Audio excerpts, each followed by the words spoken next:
Well, good morning, everyone. Just check for volume. Can you hear me all right? Okay, that's absolutely excellent. It's great this morning on Freedom Day 2 to be able to meet face to face. But you should also know that this is being live streamed, so I suspect that there'll be a large number of public out there listening to the program this morning. And I'm reminded, particularly as the Director of Public Health is here and as a member of the panel, that although we're on Freedom Day 2, we still need to be cautious and vigilant. And I'm quite sure that we'll all be doing that. Second thing I wanted to say by way of welcome is at the risk of embarrassing him, I wanted to introduce my successor as the chair of Healthwatch Norfolk, Patrick Peel. So Patrick, would you just stand up so that everybody can see you? You're tall enough, but that would be great. Welcome, Patrick. And I've also noticed Bill Armstrong, my predecessor in the audience. So Bill, it's turning out to be quite a family really, Healthwatch Norfolk, and we're delighted to welcome Patrick and to welcome back Bill. I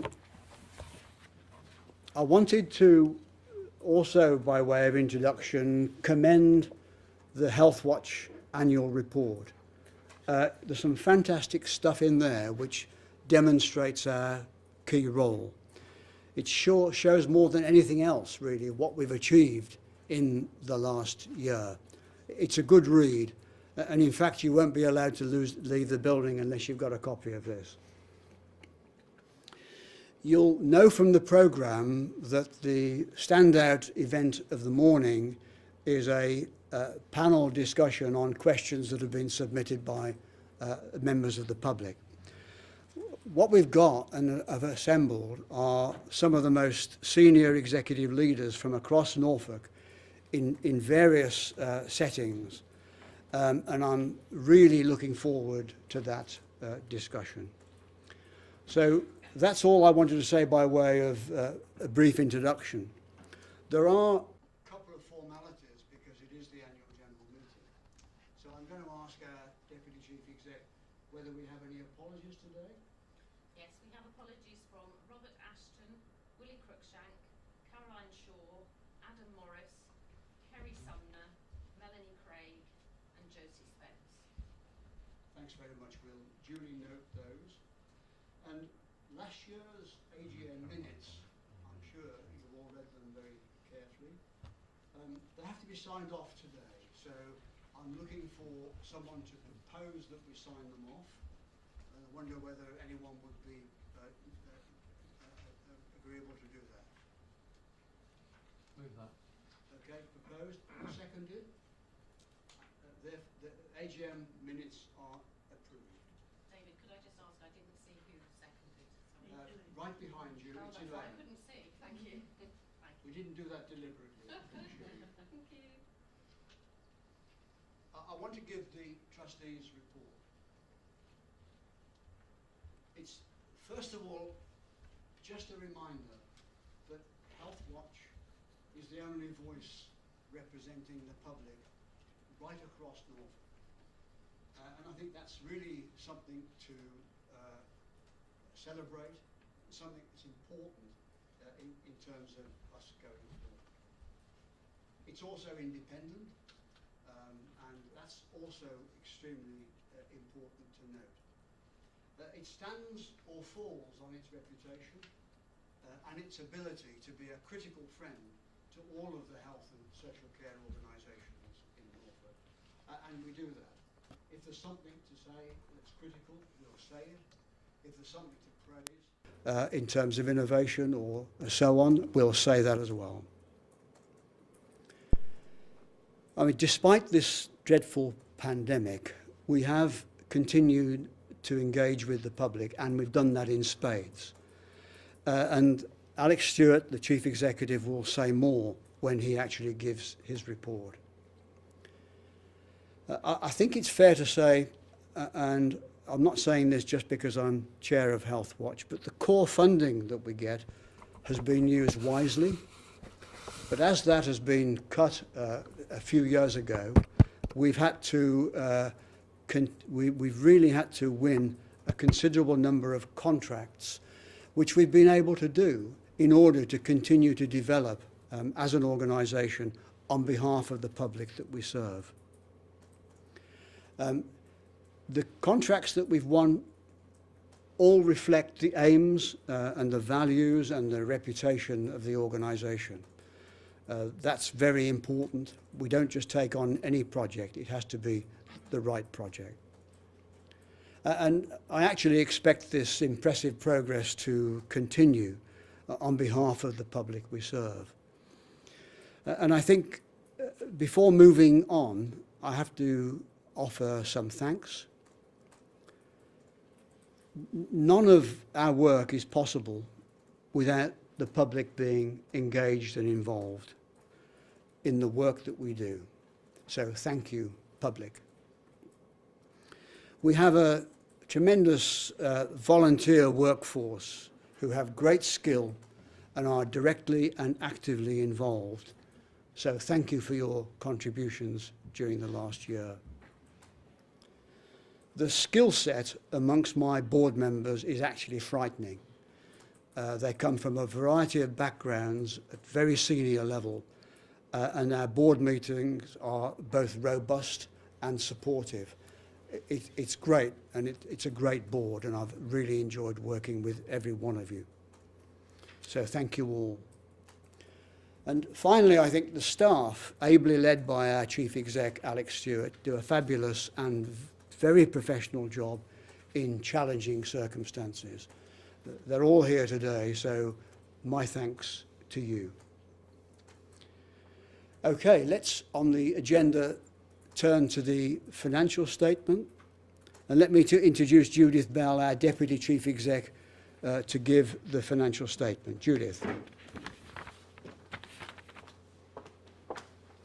Thank you, David. Yeah, the job of presenting finances falls to me, not the most exciting part of the morning, so I will be brief, but hopefully give you the sense of where we are financially. We are a company limited by guarantee and a registered charity, and these are the accounts that cover the 12-month period to the 31st of March 2021. They've been prepared by Larkin Gowan, our accountants, and they are independently examined, and the partner, Julie Grimmer, is the person that oversees all the work on our accounts. So I'm going to talk about the figures for this period to the 31st of March. In that period, we had income received in total of £465,317, of which 75% of that is our core funding that comes from Department of Health, but through Norfolk County Council, and we are very appreciative of their continued support, not only in that financial sense, but in the sense of our partnership working with County Council. We had other income from the other contracts that David has mentioned, and some income from interest on monies held in savings accounts, making that total. And that figure is £5,629 more than it was in the previous year. We had expenditure on our charitable activities of £460,620, which was up £5,820. So the net result of all of that in the year was a small surplus of £4,697, and means we have charitable funds carried forward of £404,474. And a very brief statement of comment on that year is that we're actually incredibly pleased with the outturn. When we all went home in March last year, working from home, and we had our first board meeting in April, we were forecasting a potential deficit of 80 or 90,000 because many of the contracts that we had got lined up were for face-to-face engagement, and they were going to just fall away because we could not do face-to-face work in health and social care environments. But as David has just said, we are very pleased to report that we managed to find other ways to support the system and do the work that we are there to do. So for us, this feels like a really good year to report we have a small surplus on the year. I'm happy to take questions. but not very complicated ones. But if anybody would like a copy of the accounts, please do ask, and they will be shortly filed online with Companies House and the Charities Commission, so they'll be publicly available shortly anyway. Any questions? Thank you. Judith, that was too easy. But I just wanted to echo what Judith said. It's given where we were a year ago and what we were facing, I think it's been a fantastic team effort and performance, and reflects the reputation of the organisation, I think. On the agenda, I think I have to give an overview and look forward. That's very difficult, isn't it, really, given the present circumstances in terms of everything that's happening. And I wanted to do it slightly differently this year. Some of you will have seen the open letter I wrote to the new Secretary of State for Health and Social Care, published in the EDP. And we hope that the Secretary of State recovers quickly from his COVID-19. And some of what I'm going to say, you might sit there thinking, well, what the hell's that got to do with Norfolk? I think it's got everything to do with Norfolk. And I think I'm qualified to make these comments, having spent over 50 years working in healthcare, over 7 decades. I know that's difficult to believe, but it's true. I was saying to Sam earlier that I actually started life as an engineer, having grown up in the West Midlands. What else would you do? We welcome, and I suspect we all welcome, the concept of integrated care. Why wouldn't we? Public and patients and clients just don't recognise organisational boundaries, and they must be at the heart of the planning and provision of services. And when it comes to complex care packages, for example, we very often fall down because the gap between organisations, some of the best intentions fall down the cracks. And that's one thing, that joined upness, which I'm hoping that the integrated care network will address. And collaboration and participation provide real opportunities to innovate and to transform services where real benefit to the public can actually be shown. I know quite a bit of work has already been done, sitting on the Health and Wellbeing Board. There's so much more to do, and I'm arguing this morning for public involvement in that process.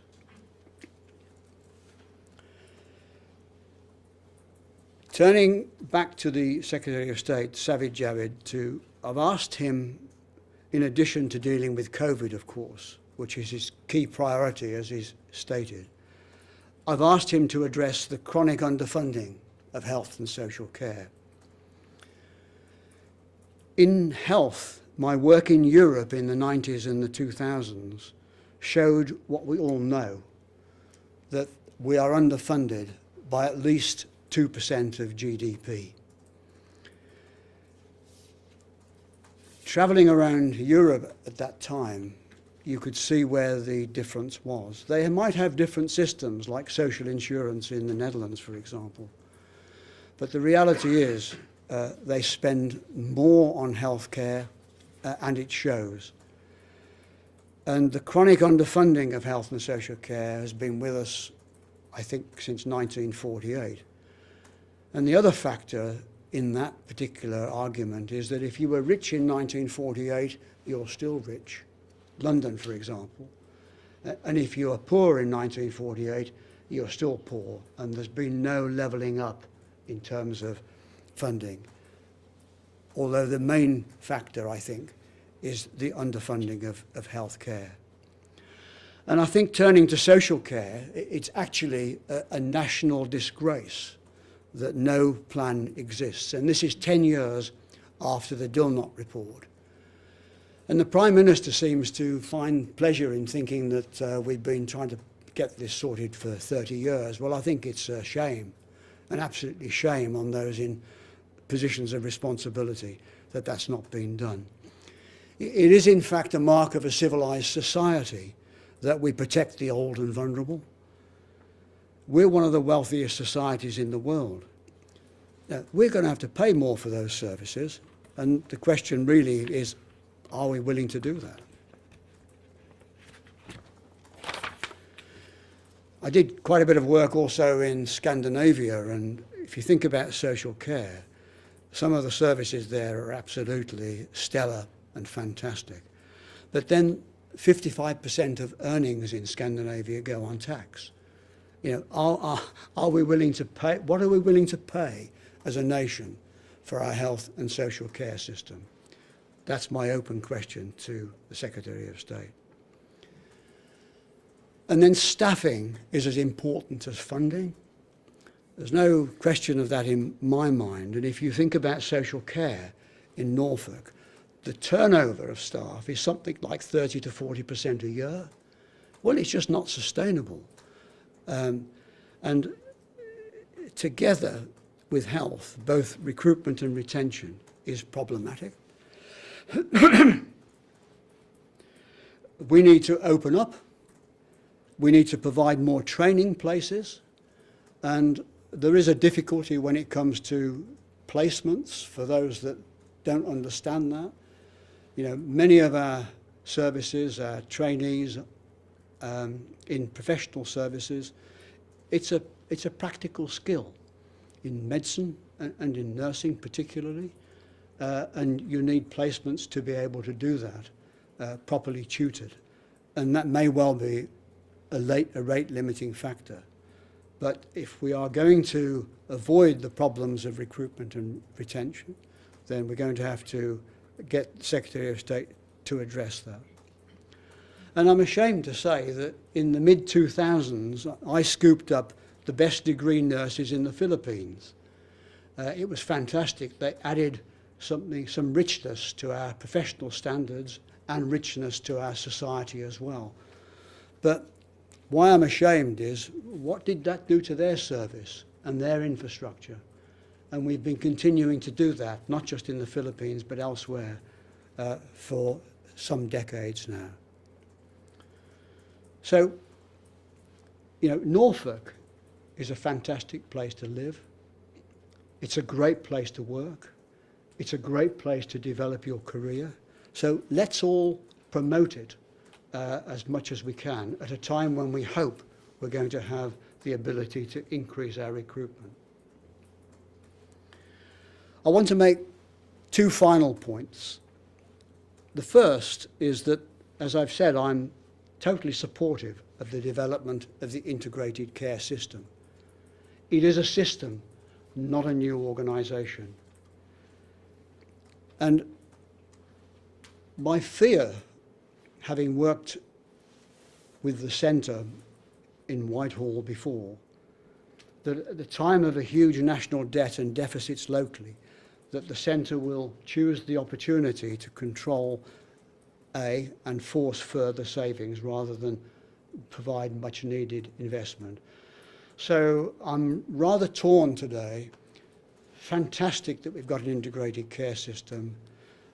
Worried about the way in which that might be used, even though it's not a new organisation, but a network. And I hope everyone will fight to maintain those principles, particularly working at place level and neighbourhood level, so that communities are involved, the public are involved in the development of those services. And my final point really, I said I got two, was my colleagues are fed up with me saying this, but actually health and social care in the UK remains amongst the finest humanitarian organisations in the world. And let's together make something that we can continue to be proud of. Thank you.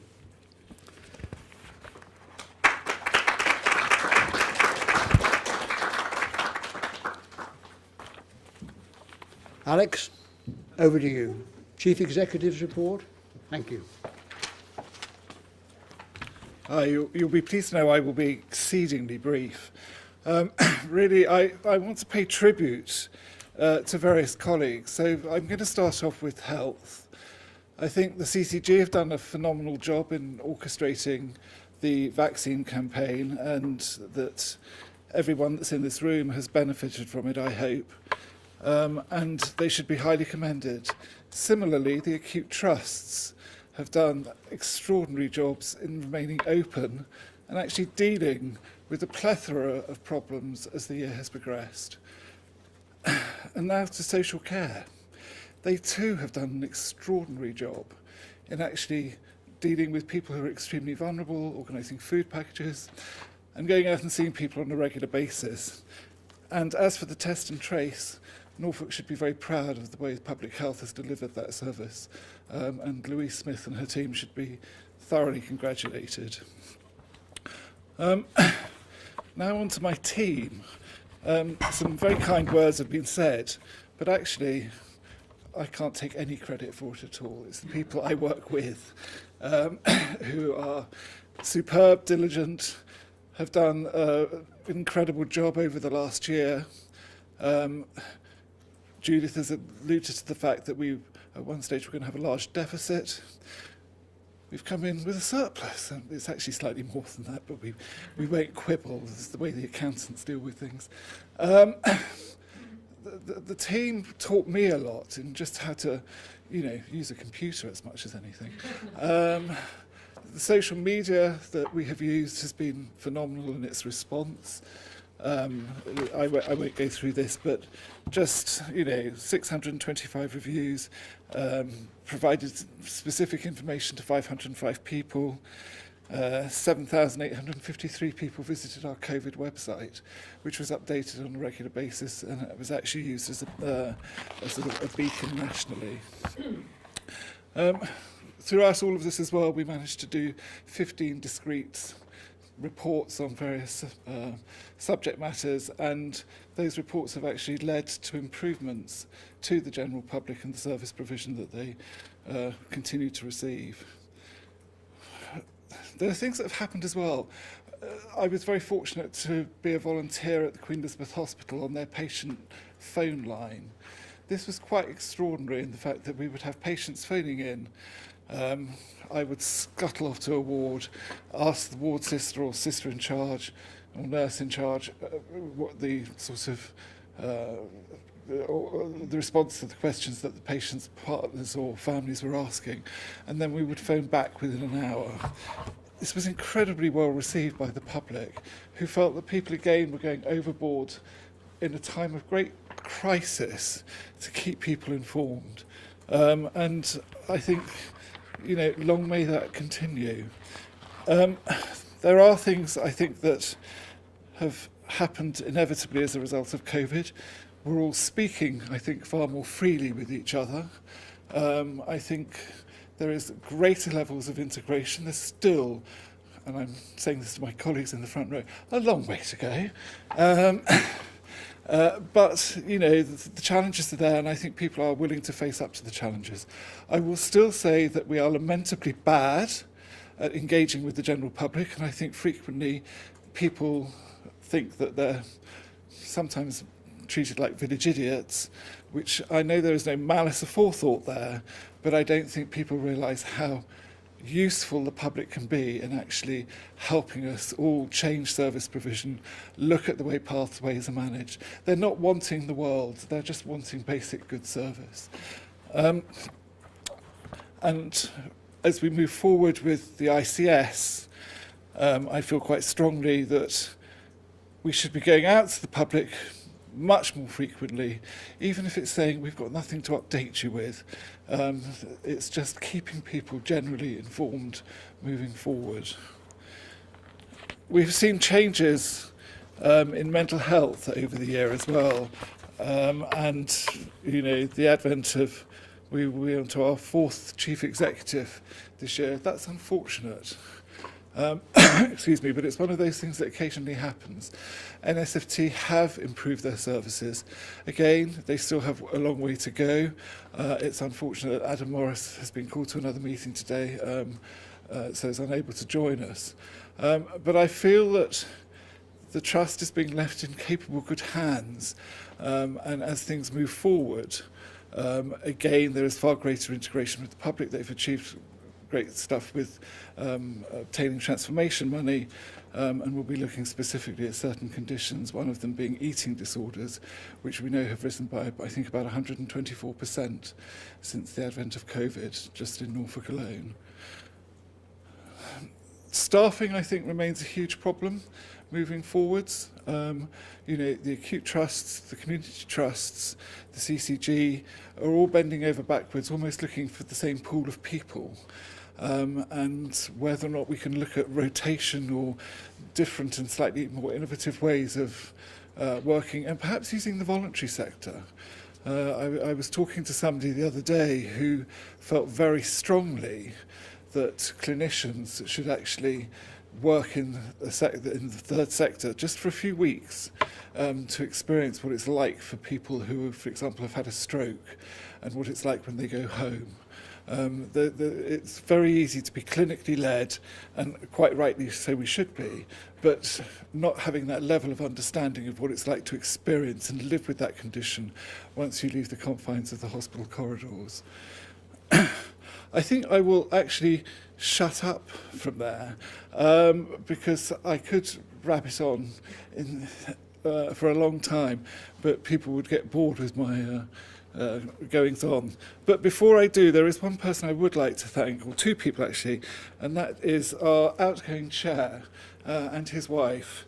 And we've just got them a small sort of little presentation on behalf of Healthwatch. So thank you very much for all that you have done, and we will miss you. Thank you. Well, thank you, everybody.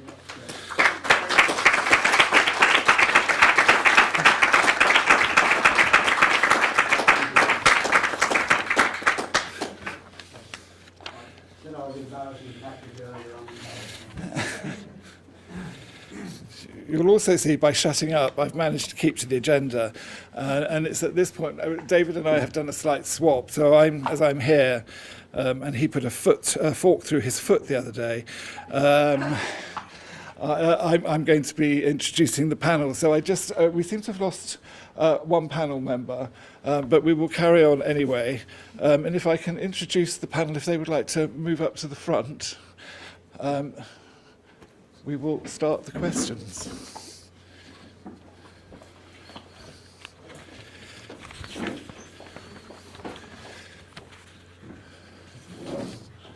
I'll come back to that. I don't know where Louise has got to, I'm afraid. But we will sorry? She went upstairs before, she's going to come back down. Thank you. Well, if I can ask the panel to introduce, I'll introduce them, and if they could then say a little bit about themselves. So Kath Byford is the Director of Nursing for the Clinical Commissioning Group, stroke ICS. So Kath, over to you. But we will need to come and stand here. Hello everyone. I'm Kath Byford, Chief Nurse from the Norfolk and Waveney CCG. And I'm really delighted to come here today to talk to yourselves in public, but also those listening in on the live streaming.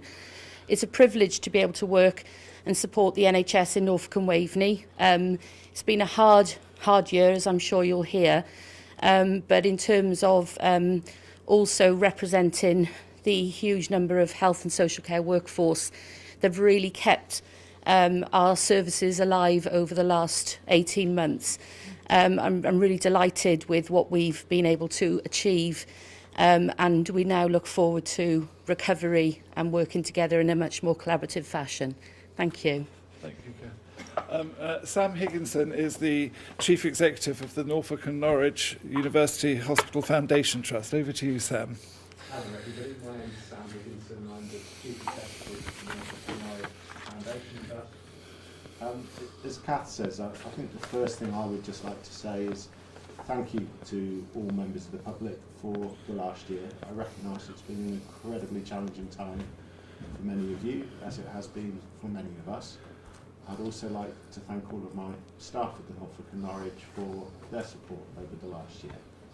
I'm sure we'll get onto it in the Q&A, but I think by no means are we out of the woods yet. So I suppose my final plea would be for your ongoing support as we move into the next phase and weeks and months. Thank you. Alice Webster has recently come to Norfolk from the Isle of Wight. Holding the stick the wrong way around. Would you like me to do that again? I don't know if anyone heard that. I think we will be fine, Sam. So thank you. Yes, Alice is the Director of Nursing at the Queen Elizabeth Hospital in King's Lynn. So Alice, over to you. Good morning, and thank you very much. And I'm here on behalf of Caroline Shaw, who is trouble booked and unfortunately can't be with you. I'm absolutely delighted to be here, and it's been superb to hear the work that Healthwatch has done. Over my very long career in the NHS, I've worked with Healthwatch on a number of different programmes, projects, and I know that public voice is really important for us to listen to, and I know that people feel safe to come and talk to you where they may not us. I guess for those, I can repeat some of what Sam said, but just a huge thank you. I am recent into Norfolk, but the welcome has been tremendous. I can see the amount of work and energy that has gone on, both from members of the public, the community, and our own staff, and more importantly, their families who haven't seen their own members for many hours while they've been at work, all the extra shifts they've done, and they have kept family homes going. So it has been a phenomenal effort. I think it's brought out the best in many people. Whilst it's been very difficult, we have seen a huge change in the way people work, and that has to be positive. It's about getting it right for our patients and our staff. So I'm delighted to be here and look forward to some questions, and if there's anything difficult, my colleagues both sides will answer them. Thank you. And finally, oh no, Louise is just coming in. But Anna Hills is the Chief Executive of the James Paget Hospital Foundation Trust.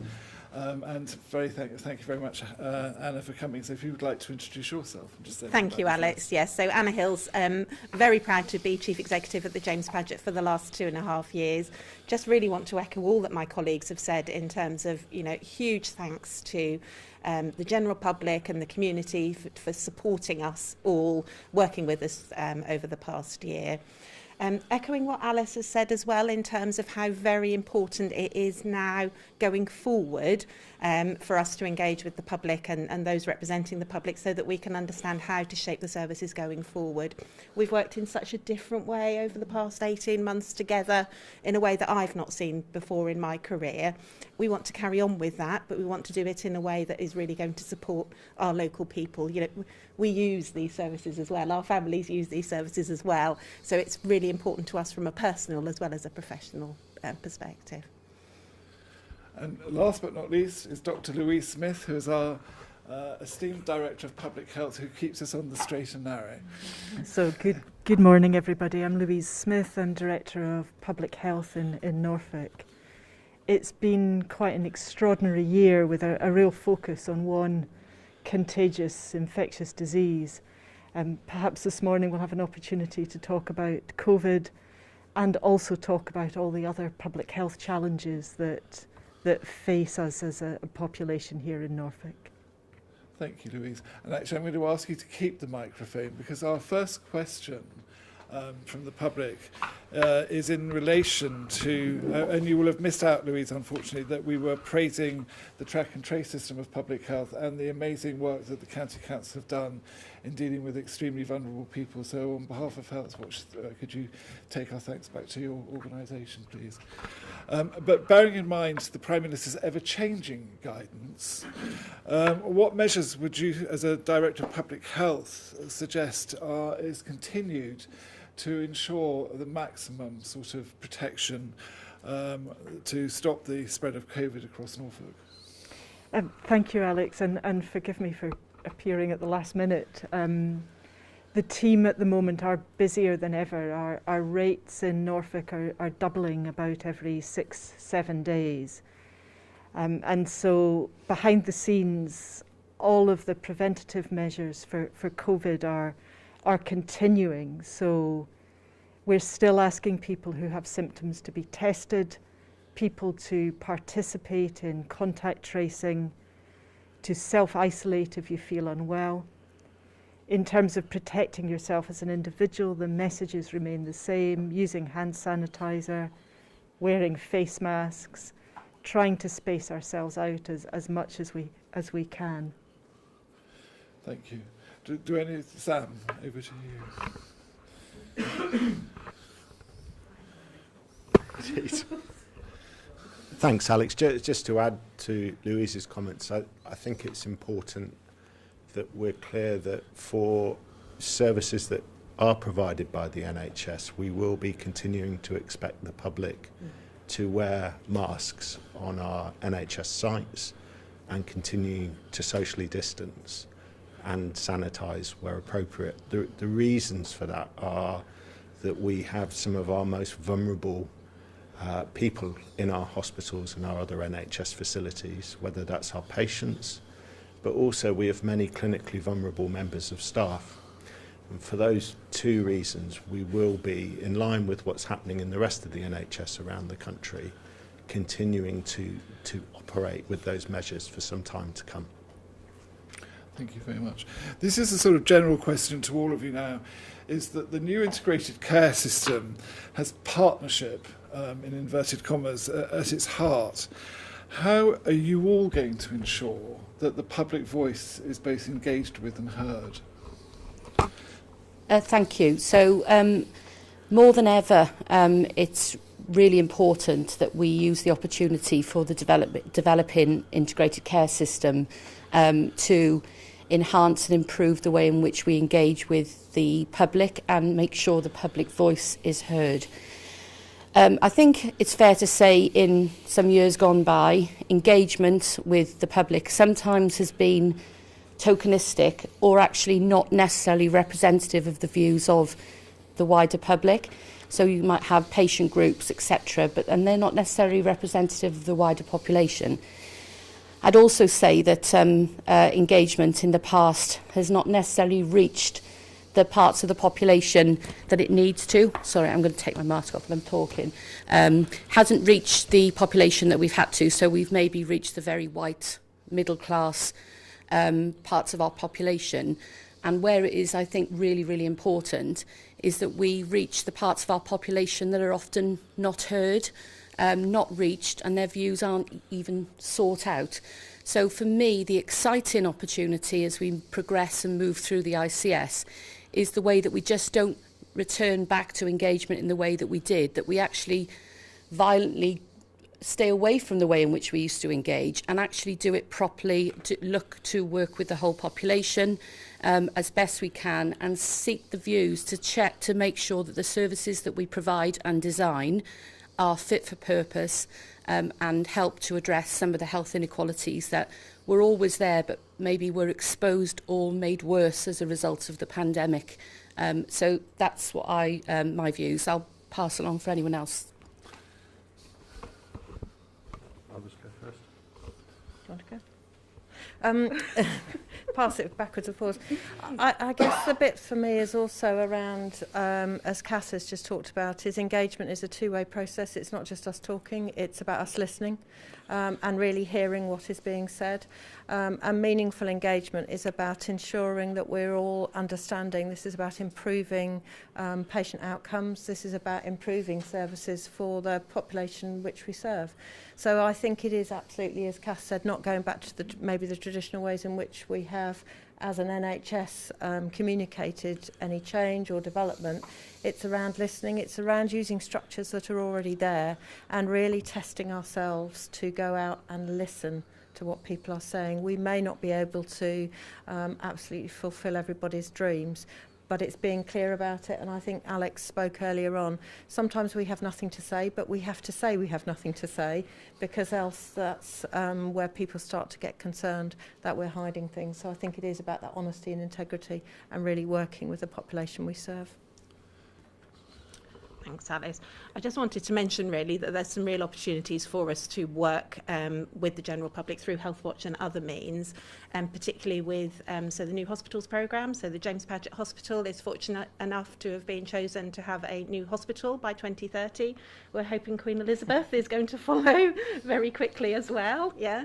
So that's a real opportunity to, as Alice has just said, really listen and understand what it is that people want from their health and social care. So what sort of health and social care services do we need, you know, on the James Paget campus, on the Queen Elizabeth campus, and how is that going to serve the wider population of Norfolk? So that's a really exciting opportunity to work and develop services and design them together. Which you don't get many opportunities as good as that, really, to design the whole area that you're going to have your services delivered in. So really looking forward to some opportunities to work with Healthwatch around that. Thank you. And Louise. Oh. Thank you, Anna. That's lovely. It's such an important question, isn't it? I'm not going to repeat all the things the rest of the panel have said, which I really do agree with. I was going to offer a couple of additional comments. The first is one of the things that's been really valuable for us over the past year is using our local democratically elected systems. I am very struck by the number of times that the first time I find out about something is via our councillors. They often have their ear to the ground. They are your elected representatives in your area. If you don't want to take an issue forward, they often will be willing to do so. And I've been really struck by the number of times they've first raised an issue that then has become a much wider debate amongst wider groups of people. The second thing I was going to say is that whilst it's not for everybody, digital technology is helping us hear what people think and what people say. So it's much easier to survey and ask people questions. But what we are also doing is things like sentiment analysis, so reviewing and surveying what people are saying, for example, in social media. At the moment, my comms team will give me pretty much a weekly report about what people think. So within a couple of days of the Prime Minister's announcements about us heading to release restrictions on Monday, I'd got a pretty good idea of which bits of that message people had a consensus view about. We're all happy to keep using hand gel, but also knowing what issues are more contentious. Face masks, people are split 50-50. And so there's lots of opportunity for us to go out and apply the same methodologies to lots of other issues going forward. And if I could just put in a very quick plea for those that are digitally excluded. I am a bit like a broken record on this one, as health and social care colleagues know, but 10% of Norfolk and Waveney's population don't have any access to digital. And I know Louise is well aware of that, but just the plea for them that we can't just solely rely on, you know, technology in order to get a message across or to get messages back to us. Sorry, Sam, did you want to come back? No, not at all, Alex. And you've touched on one of the points I was going to make, that now is a really important moment, isn't it? Because we need to have this conversation with the public because we're facing up to some enormous challenges. If you think about it in terms of we have 100,000 patients collectively on our waiting lists across Norfolk, we're going to have some quite difficult conversations about trade-offs there in terms of, for example, are people willing to travel a bit further to get treatment is one of the debates we'll need to have. Similarly, your point, Alex, there is a strong national push that we move more of our services into a digital format, and we need to do that in a way that remains accessible to everyone. So there's a quite interesting challenge there, particularly around outpatient appointments and how can we make that work. So these are some of the big challenges we're going to have to grapple with, not just in the next weeks, but in the years ahead as we try and recover from the last 18 months. And I think there are some very good examples out there in the community. So if I look at one of my local hospitals to where I live, which is Wells Community Hospital, they have a system whereby they will have a clinician of some form or other who will sit in a dedicated room within the little community hospital where they can have sort of video consultations. So I don't know if it's cancer, they would have somebody who's a specialist from Macmillan who might sit with the patient who doesn't have access to digital but that can be explained, and that's working very well in just a very small community setting. So long may things like that continue. Thank you. People hugely value long-term relationships, and there's plenty of evidence to point to better clinical outcomes as a result of this. What sort of organisational processes are in place to ensure personal continuity between health and social care professionals and patients and carers are there?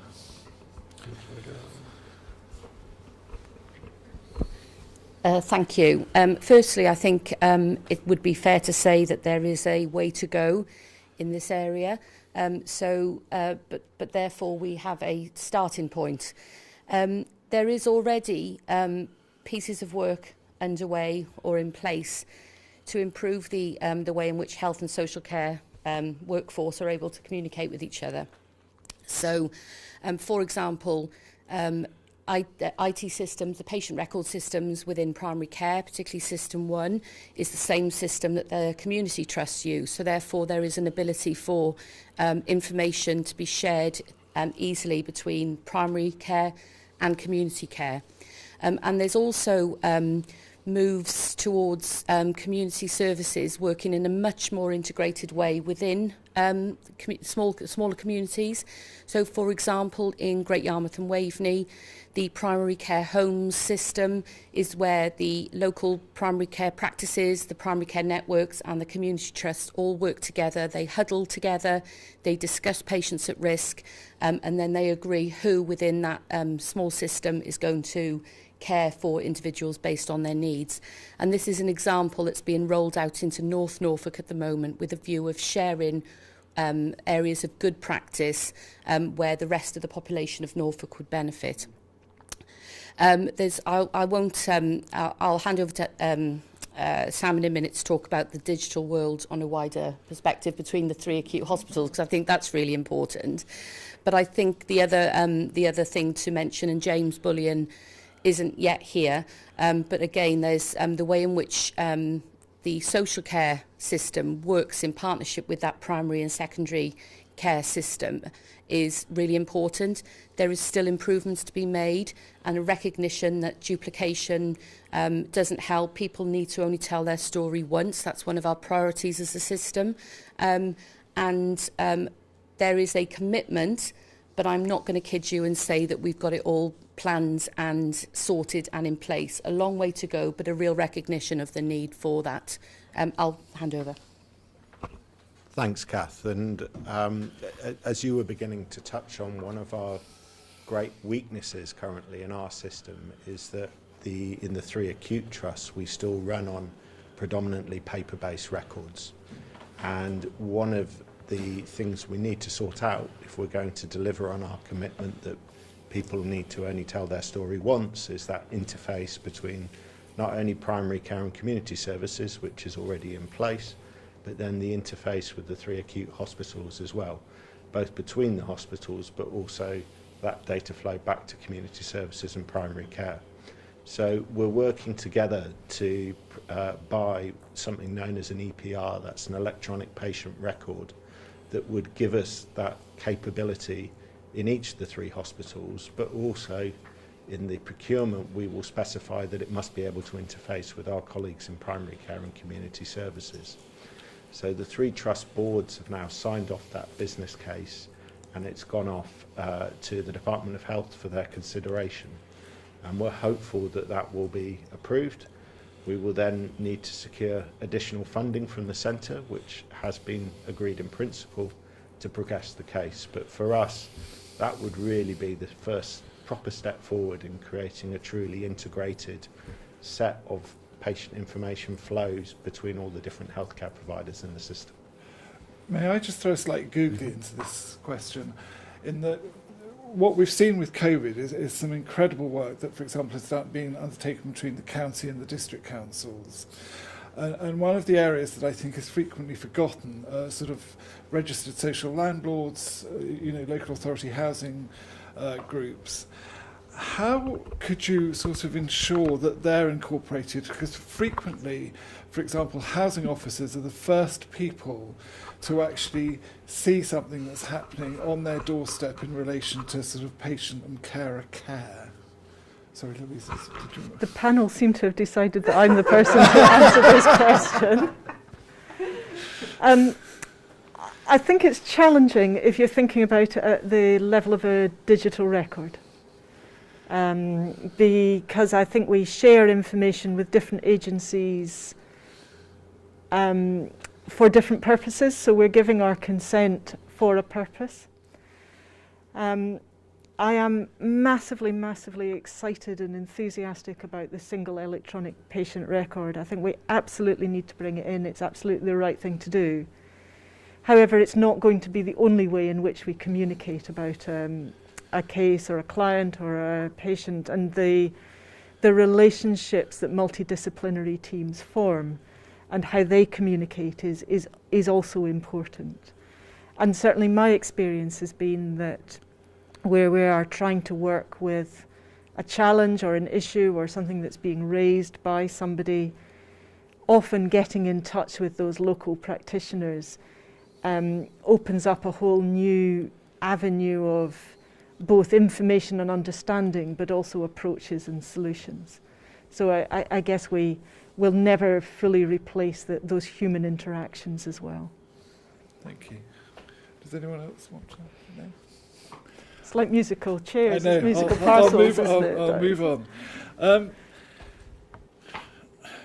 How do organisations seek to sort of, we've touched on this already in some respects, but how do organisations seek to ensure better communications with patients? For example, the explanations of treatment options that may be available to them. And similarly, what's being done to improve communications between services? And I suppose I should illustrate this.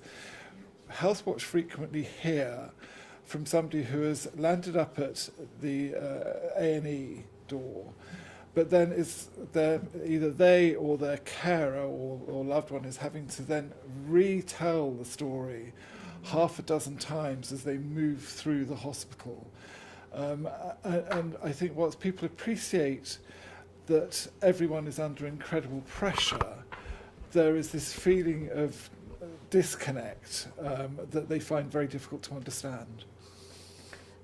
So shall I start, and Thank then you, I'm sure Anna. my colleagues will join in. So, Alex, you're absolutely right, and as a chief exec and the complaints that I see, the common thread through any complaints is always around communication, whether people are having to repeat their story or they're being misunderstood or not listened to or not having the information they need in the way they need to receive it and understand it. So I think we've got a huge way to go.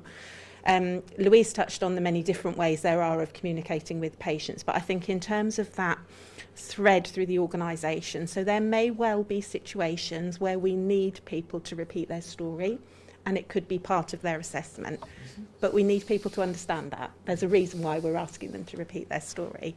There will be other situations where it's our systems are not good enough and they're having to repeat their story. So there's two pieces of work there, really, isn't there? And Sam has touched on the EPR, which will improve our communications within organisations as well as across organisations and different multidisciplinary teams. But it's also being really clear when we are asking people questions and talking to them and listening to them why we're doing that. And actually, it's a fundamental training piece for our staff. So there's a reflecting back to our staff what it feels like to be a vulnerable patient or a vulnerable relative on their journey through our organisations, helping them to have that perspective. And that's something we're working on all the time, and it's a constant. It's a constant. Thank you. The only other thing I was just going to add is absolutely concur with all of that, looking at the complaints that come through, the concerns, absolutely around communication. During COVID, it's been particularly difficult where we have had to say to relatives, you are not able to necessarily come in. So one of the things we noticed as an organisation very early into the pandemic was that we were seeing a rising number of people having concerns because they genuinely either hadn't been able to tell that story and the patient hadn't either at that particular moment. So we put in some family liaison officers, which have been absolutely phenomenal across the organisation and has made us really think about the way we communicate with relatives and with friends and family for the individual that is sitting with us. Patients have been able to make phone calls using mobile technology. They've been able to do Zooms through iPads, which our family liaison officers have sat with them and done. They've arranged times, they've sorted out maybe having information collected from the main entrance, maybe clothing, personal items, whatever that is. But I think sometimes we see the bigger picture, we hit the target but miss the point. And I think that's absolutely something we have learnt through COVID and will continue to look at how we operate that family liaison officer across the organisation. And certainly we haven't always got it right, but it has made a huge, huge difference during the last few months. Thank you. I mean, I would agree with what my colleagues have just said. I suppose to build on Alice's point a bit more, we have at the Norfolk and Norwich used our volunteers at times to really help us with this process. And Alex, you challenged us earlier about how do we work more effectively with the third or the voluntary sector, and that's a really good example. And I would just like to say thank you to the contribution of all of the volunteers and the system over the last year, because many of them have been absolutely fantastic. Yeah, I would second that without any doubt. Thank you. Kath, did you want to say anything? Thank you. Moving on, sort of Norfolk, as we all know, is seeing a constant increase in housing developments across the whole county.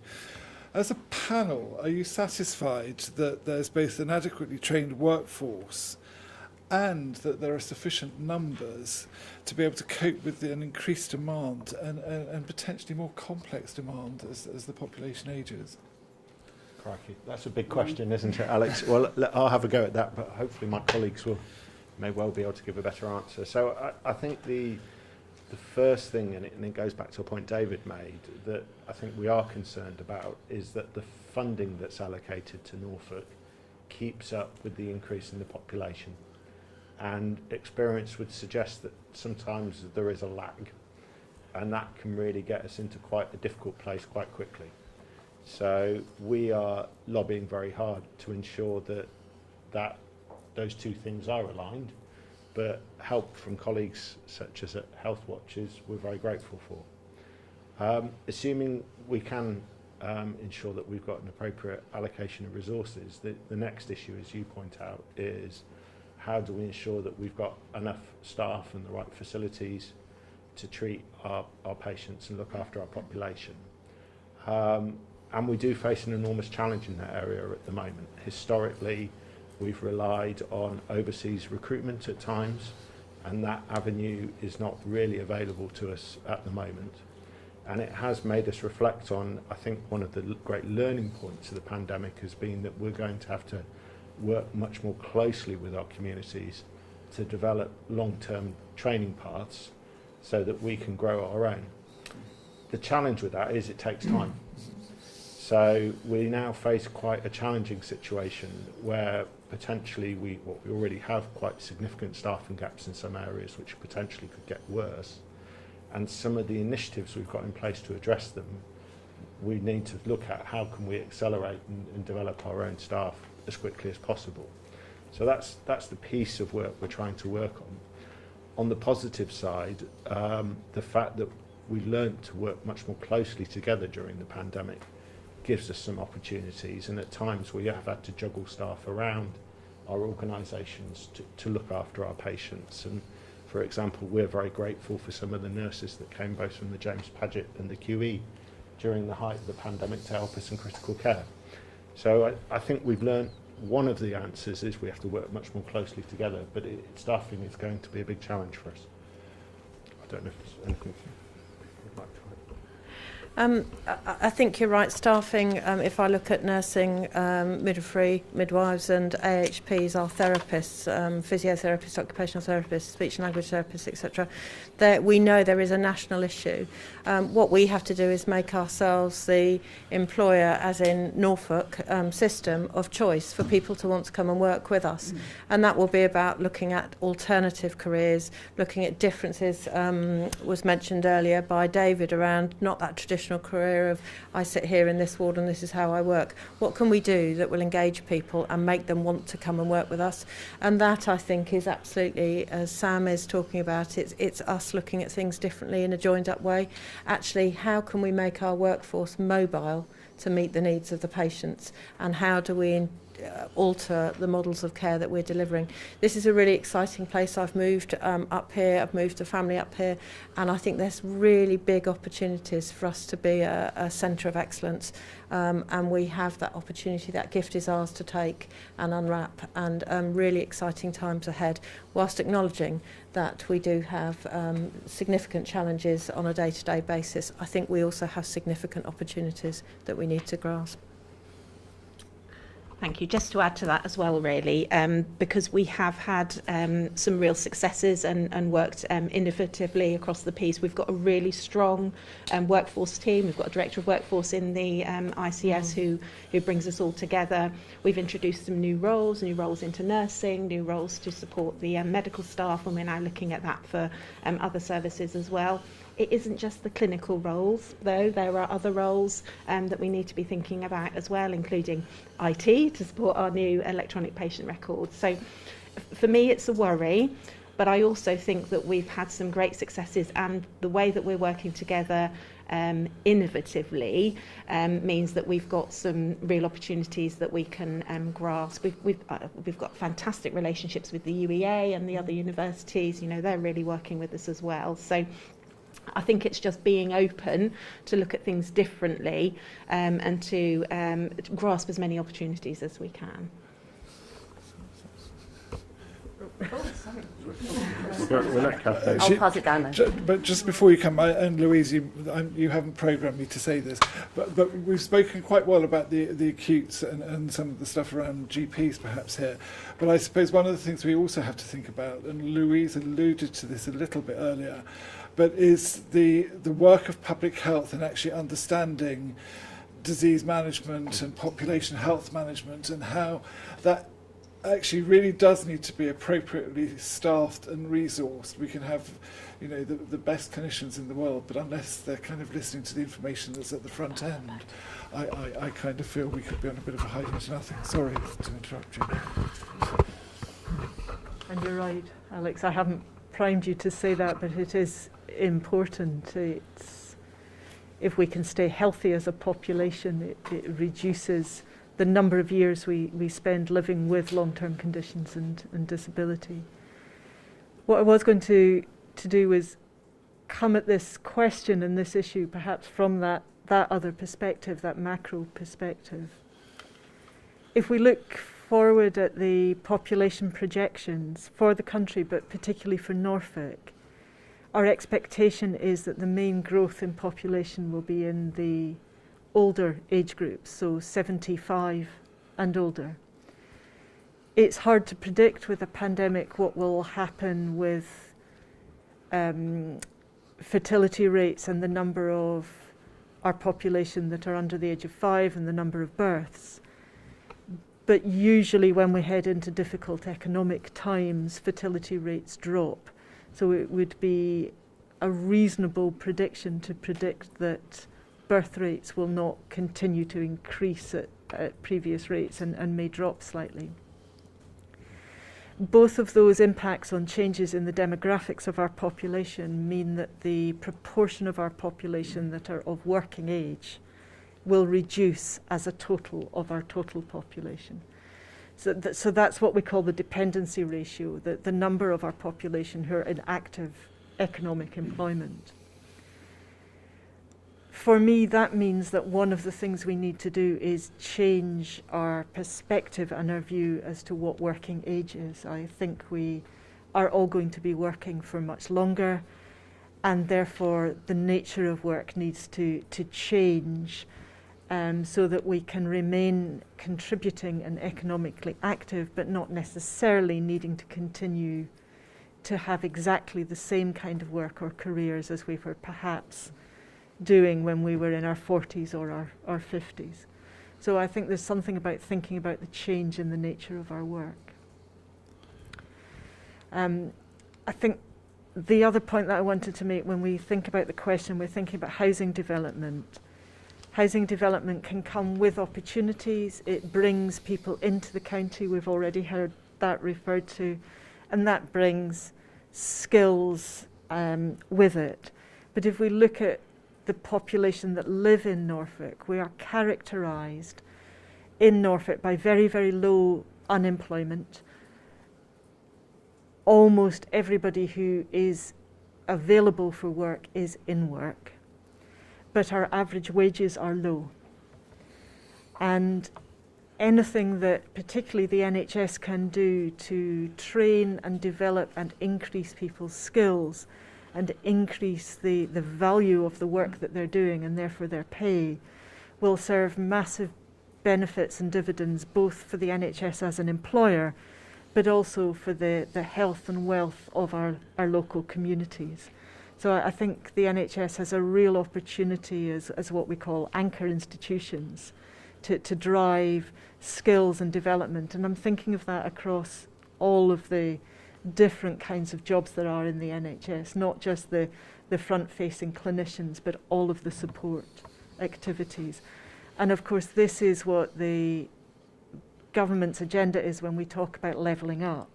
The second priority in levelling up is about skills development. So some potential and some opportunities there to employ local people. Thank you. Kath.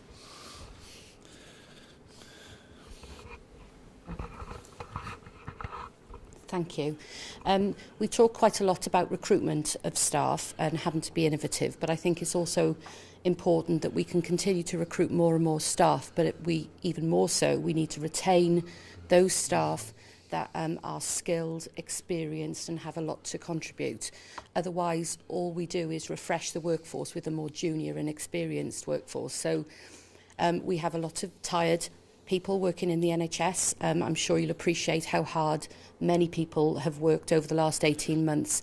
And I think more than ever, it's really highlighted the importance of well-being for our staff, both mental and physical well-being. So that may range from when we're building a new hospital, making sure that the rest and well-being areas for the staff so they can take effective breaks are factored into the design of the hospital, but also remembering the fact that people are not just the role that they play within the organisation that they work for, but they are a member of a family. They have other responsibilities and draws and drains on them, which can be hard. So the need to consider flexible working for our workforce is more than ever, I think, important. It's been really showcased and highlighted within the pandemic over the last 18 months. The other thing I'm going to channel James Bullion, who's not arrived yet, but we talked a lot about health. There are 27,000 social care staff within Norfolk. And as Louise talked about the population, in terms of the growth of the older people within our population, we need a care workforce, not just sufficient in numbers, but sufficient in quality. And the care sector needs to be one where people want to work in that sector, and that we train people, we develop them, we reward them, we recognise the input that they have and that they're not secondary to the health staff, that they are partners within the health and social care pathway for our most vulnerable population. So it is really important that we don't just remember health, but without social care, health will not be able to function. And I think that's become even more prominent over the last 18 months. And then my final point in relation to staff is we are a very white population within Norfolk and Waveney. but actually the health inequalities, but also workforce inequalities. We need to be better. We need to be much more active in recognising the talents that our workforce from an ethnic minority background have. The ceilings of difficulty where people struggle from that background to be able to get promoted, to get employed into work. So taking a much more active, not passive, but active approach to equality and diversity within our workforce and be actively anti-racist. That is something that as a leadership team and as an NHS and social care sector that we are really committed to, but it's more than a verbal commitment. It needs to play out in actions, and that is something that is of particular importance to us as senior leaders within the organisation. Thank you. Thank you. Moving on, what progress do you feel has been made with the mental health strategy that was developed under the Sustainable Transformation Partnership? And how concerned are you about the current position of mental health services given our relatively poor starting point and the additional pressures that COVID has brought to bear? Thank you. I'm also going to channel Adam Morris, so I think I'm being multiple people today. So Adam Morris is the interim chief executive of NSFT, our mental health trust, and would have liked to have been here, but again, conflicting challenges.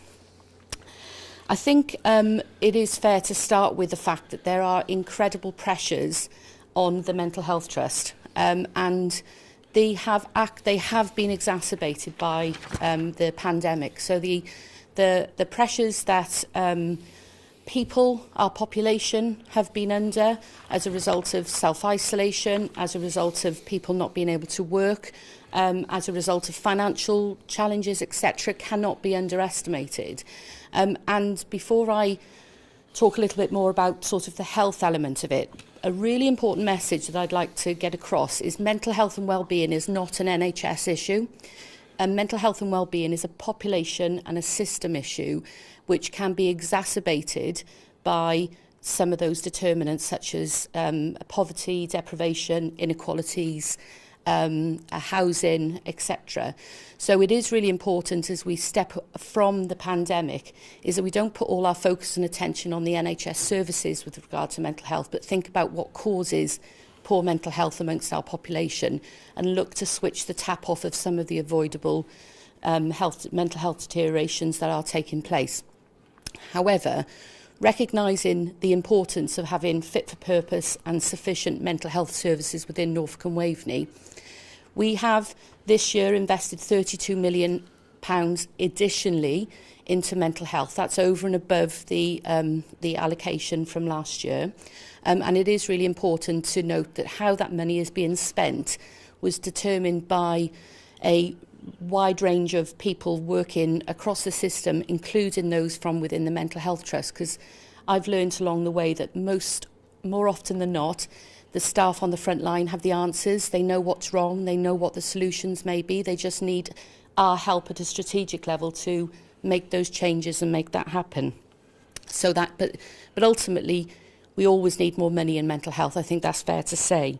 But there have also been some innovations that are being put in place. So, for example, one of the things that our GPs have said for a long time is that they want mental health workers working alongside them in primary care.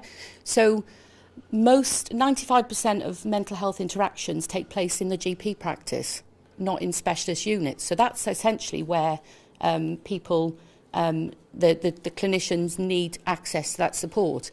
So one of the developments this year, and again in North Norfolk is the starting place, we have invested in mental health support workers to work within the PCNs and the practices in those areas in order to at an early stage, identify when people might need help and advise before their mental health deteriorates to the point where it is life-changing and of a greater risk.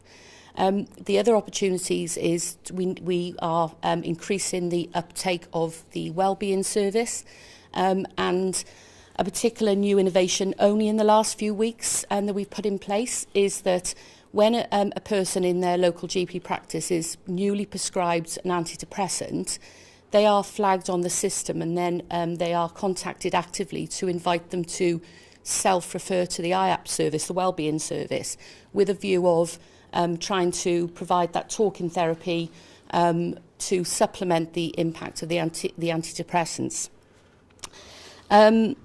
There's crisis houses. The first one will open, the rest centre will open in Norwich at the end of the summer, and then there will be crisis houses in Kings Lynn and in Shrublands in Galston in the east.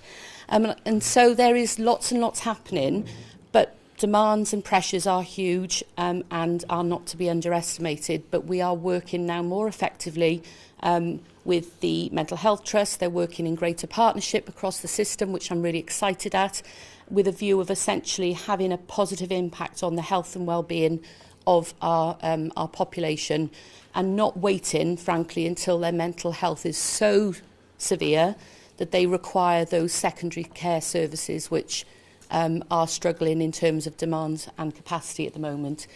Are there any colleagues who would like to add anything about mental health? No? That was no? very comprehensive. Thank you. Thank I'll come back. I'll be Kath again now, if that's right. And can I just welcome James Bullion to the panel? And James, thank you for rushing over. It's very kind of you. And I'm going to put you on the spot now. The public tell us time and time again that the NHS and social care services aren't joined up, with individuals and families failing to get services that they feel that they need.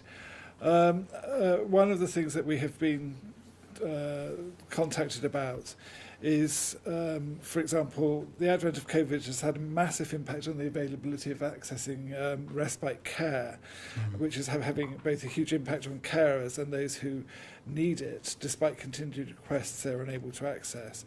Can you advise us what's being done to alleviate this situation? And second, the adjunct to that question is, what's the one thing each of the panel members is going to do in order to address the issue within their spheres of influence? Thank you, and great to be here. I'm James Bullion, Director of Adult Social Services for Norfolk. I was just chairing the Mental Health Programme Board, actually, so that's the reason why I'm late. And I certainly recognise the picture that COVID has had a significant impact on both the volume of work that we're needing to do, some 40% increase of need as a result of the impact of COVID on individuals and their families. And of course, we've had two issues. One is that the need as a result of the situation that families and individuals are in, including the pressure and the stress and the practicality of having to live during lockdown and access to services during that time. And then secondly, we've had the pandemic itself and the public health way of being, in terms of distancing and the logistics of using transport and of losing the capability to put more people into services that you would normally have, that results in fewer services being physically able to use things like respite and other means of giving a break for people, including day centres, for example.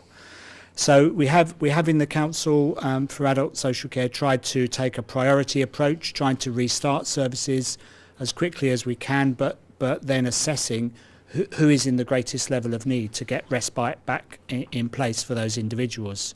But I absolutely recognise that actually that won't meet everyone's needs immediately. So we've got a process of recovery that is probably realistically going to take us 4 or 5 months to get back to the position where everyone's needs have been catered for.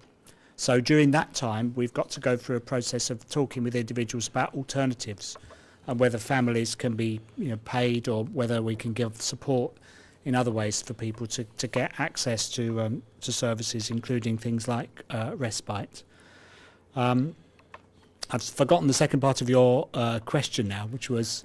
I suppose it's what one thing do each of the members of the panel feel that they could undertake within their sphere of influence? Yeah, well, I guess, what can I say really? It's as regards the current situation we're in, we've got to go through a process of trying to, as it were, show a lot of tolerance and patience towards working with people, both our staff, the pressure they've been under, and people in need. Actually, I think the most important thing we could do is sort of more cultural than it is practical, about trying to respond in a human way to situations that we come across. There's no easy recipe for getting ourselves out of this situation.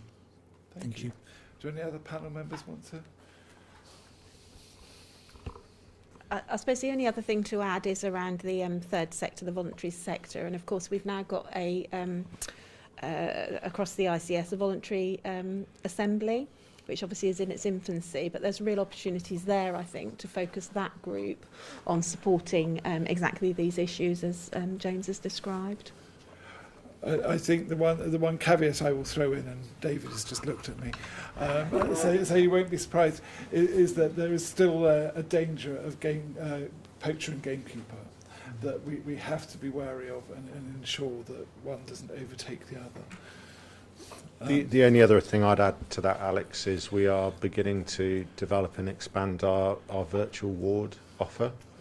So that may or may not help with some of these cases. So, for example, now we've got a number of patients who are able to go home to their own homes and be monitored remotely with a clinician available at the end of the line to give advice. And in some cases, that's either meaning that patients can go home quicker than they would have done otherwise, for example, to recover in some COVID cases, or that we're able to monitor people with long-term conditions. And that may help in this situation. And we know that people recover far more quickly at home as well. The feedback we've had from patients has been absolutely fantastic. Yeah. Everyone would rather be in their own bed, I think, than a hospital bed. It's the sheets.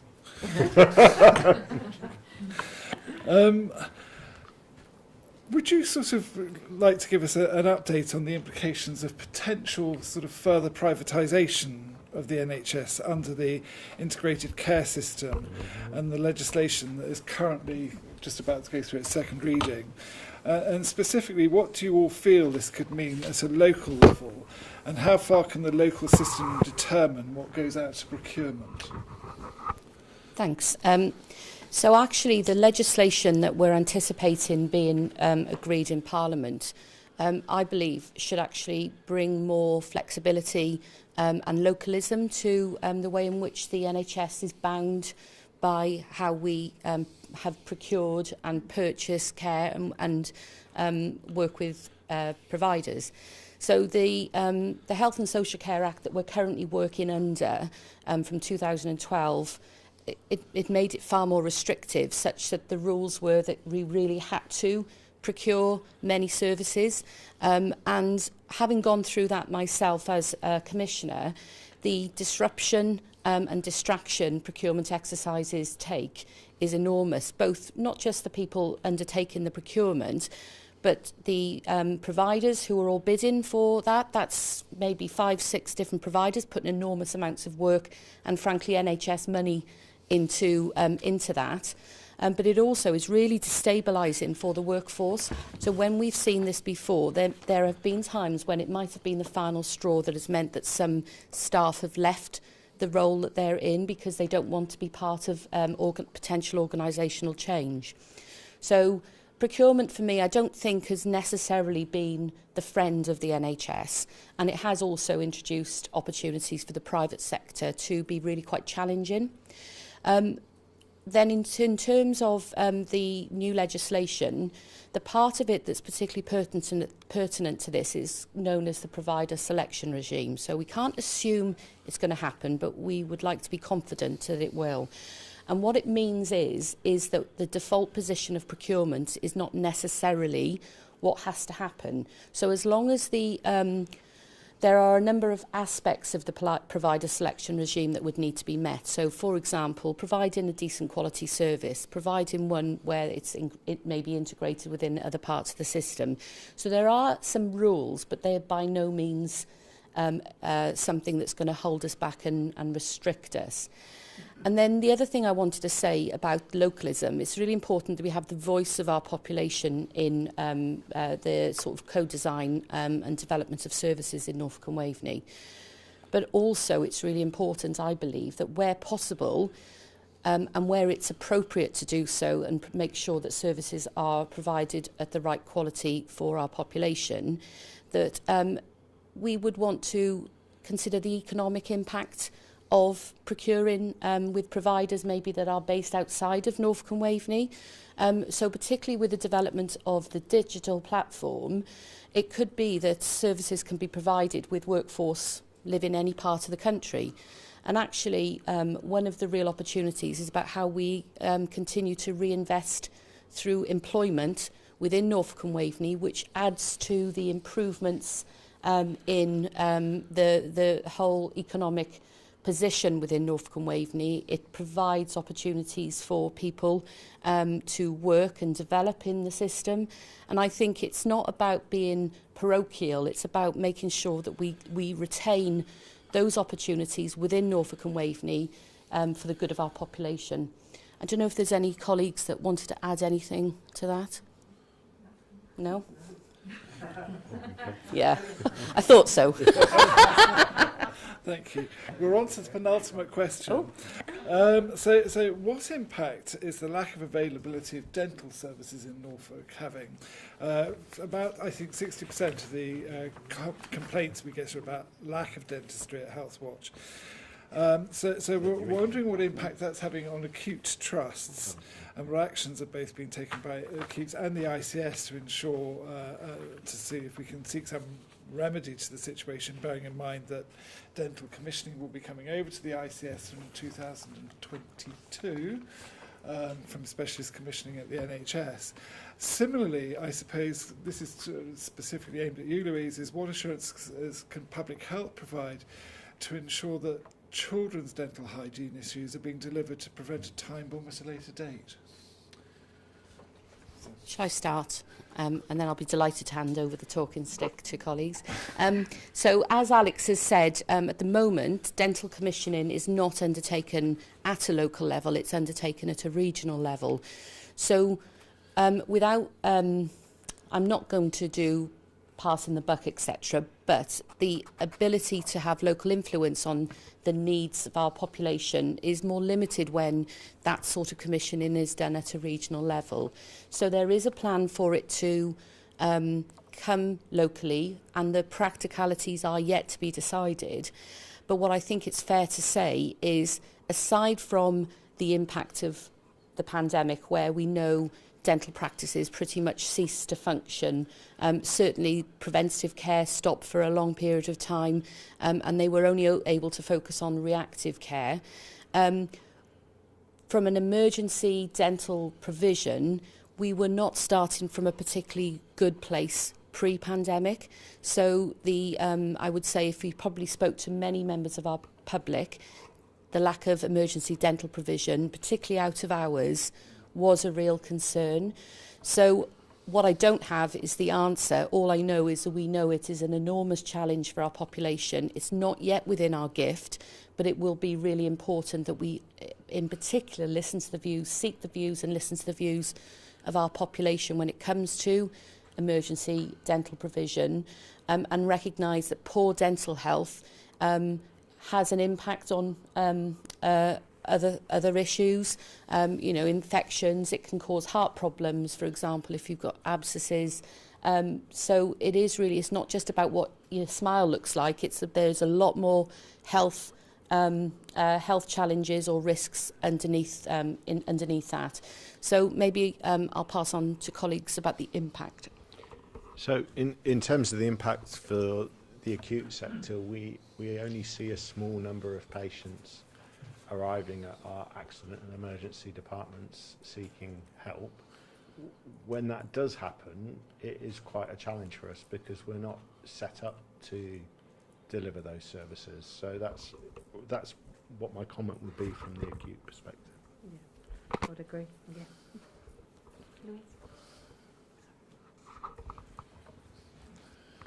It's quite a complicated question, and there's a lot to unpick. So I think there's probably about 4 points that I want to make. I wanted my money's worth.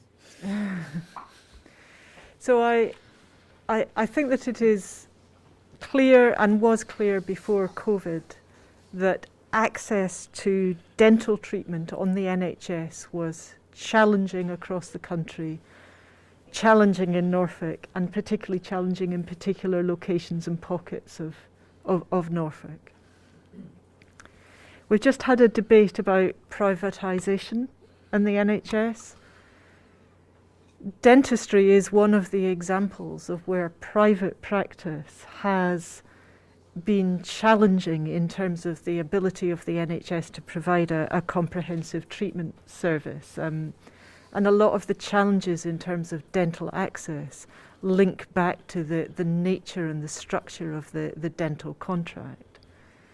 So whilst it's a really positive opportunity if the commissioning of that is passed locally to the local system, we should not underestimate the challenge, the complexity and the difficulties that local commissioners will face in trying to get a system that works in terms of access to dentistry, unless we see changes in the structures and contracts and the way in which dentistry is contracted and provided. But the question also asked about prevention. I'm not sure that I recognise or accept the premise in the question that we are heading for a time bomb. Through the regional commissioning, we have seen regular surveys of dental health, particularly amongst children. And between 2013 and 2020, there was a significant improvement in the underlying health of children's teeth. Norfolk's performance or population outcomes in terms of dental health, particularly amongst children, is pretty good compared to other areas, and has, along with the rest of the country, seemed to have improved over the last decade. So whilst access to treatment is a problem, the evidence that we are seeing around prevention is that is over the past decade, still in place. What then becomes the unanswerable question at the moment is what impact COVID will have had on that. So we, as Kath said, dental services suspended routine preventative activity and focused on emergency care, treatment and reactive work, and that was absolutely the right thing to do in the middle of a pandemic. It does mean that there will be children particularly who have not had the routine checks that were recommended.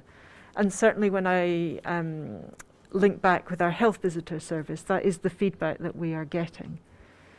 But improvements in diet and the kind of preventative work that, for example, health visitors do, working with parents, teaching children how to brush their teeth, handing out packs, encouraging and making sure every family has the right kind of toothbrush and toothpaste for children, are all preventative activity that has continued, and I think helps lay a foundation for children to have healthy teeth and good dental hygiene through their childhood. Thank you very much. Our final question is slightly tongue-in-cheek. All of us have sat in front of stakeholder panels when we've been interviewed, and they're tortuous, and you sometimes think, oh God, what's the point of them? However, if you were to have the incoming NHS CEO sitting in front of us now, what would you tell him was your top, or her, what would you tell them was your top priority that you felt that they needed to just deal with immediately? Kath, I'll start with you. I've got mine ready, Alex. I'm just going to work backwards through it. I would say it's about health and social care, the interdependency of both of them, and I don't think we can continue to fund and work with health and social care quite as separately as we do. Without one, the other either will break or frankly won't be able to recover at the pace that's needed. And so recognising that hospitals are not the place for older people or more vulnerable people, and making sure there are no financial barriers to making discharge happen, so that the hospitals can do the job they're meant to do, and then people can be cared for in their own home with the right level of care and support that's needed to maintain their health and well-being. Thank you, Sam. I'd agree with Kath, so that gives me one. So I suppose I would add to that workforce. We've touched on that a number of times this morning. Going back to what Kath said earlier, I think it is really, really important that we are proactive about the diversity agenda and value all of our staff, because they're all going to be critical in the months and years ahead. But we also know if we don't give our workforce a proper break and support them, they won't be there for us. And actually, it's the workforce that's got us through the last 18 months, and it will be the workforce that we will need going forward. Thank you very much. Alice? So I'm going to have Cass and I'm going to have Sam's. And then I guess the final bit would be, for us particularly, it would be an environment and a building that enables us to deliver that acute care that is needed, whilst working out with social care and the third sector and ensuring that people are in the right place to receive the care that they need. I feel like this is I went to market and I You're doing well the further you get on. So for me, I would say the elective recovery programme, so support for us to treat those patients who've been on our waiting list for many, many months, really difficult for them. How can we really start to deliver the treatments, the operations that they need, whilst still delivering all of the other things, and real support for that agenda as well. Thank you. James? Thank you. I very much appreciate the points about adult social care and health working together. I would say to her, focus on prevention and inequalities, because I think there's a degree to which actually we don't take enough longer term view at those things. And the other thing I would say is hold the Secretary of State in high esteem, but not too high esteem. You know, I fear that some of the changes that are coming might lead to more Secretary of State direct control over the NHS and over local government, and I just wonder about that. So I would say be strong when it comes to the Secretary of State, but always respect her or him or whoever it is, whichever party they are. Thank you, Louise. I think my answer is quite similar to James, that if we continue to invest in the acute end of services, we will not prevent the next round or generation of people coming forward with the need for treatment. So my conversation would be about what can you do to move to a more preventative space, to support and build people's own individual capacity and resilience and ability to look after their own health, and support their families, their carers and their communities to use the assets that communities have. Because if we carry on with the patterns of investment that we have seen to date, we would predict that we will see more and more rising demand, and we are driving our system to work harder and move faster all the time. So where are the opportunities? Look for the opportunities to use a broader base of resource and capacity so that communities and individuals can lead their decisions about their health in ways that are using all of the assets that are available and are realistic for them in their circumstances. Thank you. Ladies and gentlemen, that concludes the questions that we received from the public.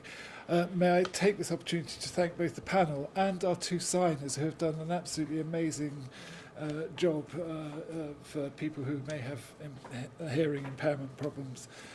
So before I hand back to David, if you could just give a round of applause to both sets. Thank you very much.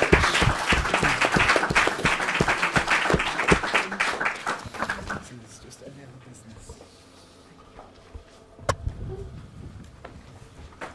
Yeah, can I just add my own personal thanks to the panel, to Louise, to James, Anna, Alice, Sam and Kath. I said I was looking forward to this particular part of the morning, and I haven't been disappointed. Absolutely fantastic. And could I just add one little anecdote? I couldn't, I'm sort of holding it in, I have to sort of mention this. And it's about prevention, and it's Louise's comment. And I think it's about thinking outside the box. We're going to have to think very innovatively. Whatever, it's not just a financial constraint issue, but we're going to have to be innovative, particularly when it comes to prevention. So, years ago, when I ran the teaching hospitals in Birmingham, one of my hospitals was the Birmingham Dental Hospital and School. And it was at the time when we had introduced fluoride into the water for the Birmingham population. And we had to send our dental students from Birmingham to Wolverhampton so that they could actually see dental caries. And it just, we know that all sorts of sort of stories about fluoride, but it just shows you there are different solutions to some of these issues. And the prevention agenda, I think, is very much right at the top of my list, and I just add that little story to try and demonstrate the importance of prevention. So a round of applause for the panel has already taken place. I'd like to thank you for joining us. But it's part of my job, I think, to ask if there is any other business. You've all been patient, listening very carefully to what's been said.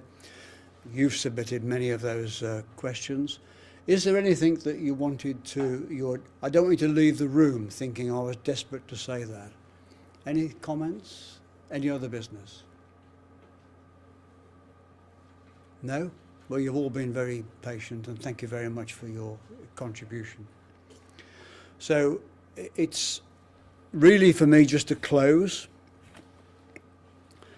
Could you take a few minutes after this to visit the stands that are upstairs in the forum area? That would be really appreciated.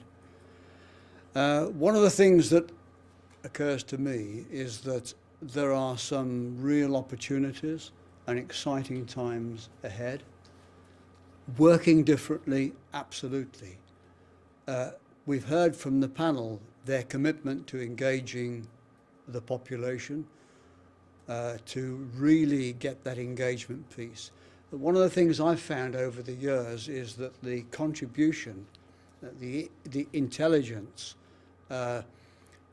things we think we know that we don't know, involving the public leads to different solutions. So I'm really pleased to hear the panel's commitment to doing that. So exciting times ahead, great opportunities. For me, it's been a privilege to lead as chair the Healthwatch Norfolk.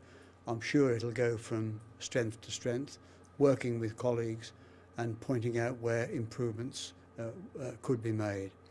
So thank you all for being with us today.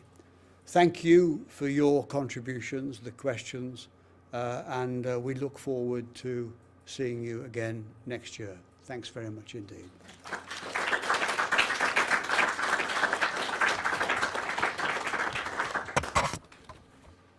Just to let people know, there are refreshments upstairs, a little goodie bag.